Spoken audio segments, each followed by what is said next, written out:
Et alors maintenant, nous avons le manuel de survie. Je voudrais parler 2 secondes du manuel de survie.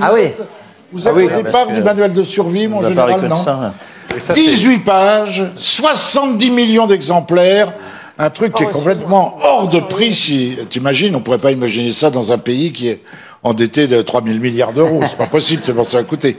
Mais il sert à désangoisser les Français, ou plutôt à les infantiliser. Je lis, s'il y a une explosion atomique, fermez votre porte. Merci, papa Macron. Ça me rappelle les trucs du Covid, tu sais, avec panier runaché, vous savez. Lavez-vous les mains. Pour économiser l'électricité, il avait dit, si votre frigidaire est vide le 15 du mois, éteignez-le. Alors il faut s'équiper de 5 bouteilles d'eau, d'une dizaine de boîtes de conserve. Curieusement, il n'y a pas de PQ. Donc tu dois te torcher avec les boîtes de conserve, je ne sais pas. Ça gratte. Alors prenez des conserves aux épinards, au moins il y a des feuilles. Et bon appétit pour ceux qui sont à table, évidemment. Il faut prendre des lampes de poche à pile plate, des postes de radio à pile plate et des piles. Le mec qui a fait ça, il a fait ses courses au BHV en 1965. Hein. Un double des clés de bagnole, très important. Vous avez le double des clés de votre voiture, mon général?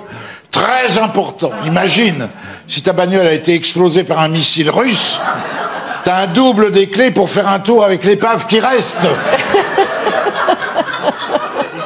Il faut 2 paires de lunettes. Si t'as pas vu passer le premier missile, tu peux voir passer le deuxième. Des vêtements chauds, c'est marqué. Moufle, doudoune, écharpe, bonnet. Attends, là, elle est fin si la guerre tombe le 15 août. Hein. Des jeux. Attendez, ce sont des énarques qui ont produit ça, qui ont dû toucher du pognon en pagaille. Des jeux pour occuper le temps. Ah oui, en temps de guerre, il faut occuper le temps. C'est très très pratique de jouer au Mikado quand il y a la secousse des bombardements. Et puis alors, 2 solutions importantes, le mec a... Oh putain. Un conseil cornélien, rester chez soi ou évacuer. Non mais c'est dément. Alors je termine. Alors comme l'a dit Philippe de Villiers sur CNews l'autre soir, il a dit, ils sont tapés. Mais ils sont vraiment tapés, non mon général? Vous pouvez pas parler avec une gégène, je vous fais parler quand même. Ce n'est plus le manuel de survie, mais comment survivre à Emmanuel. Oh!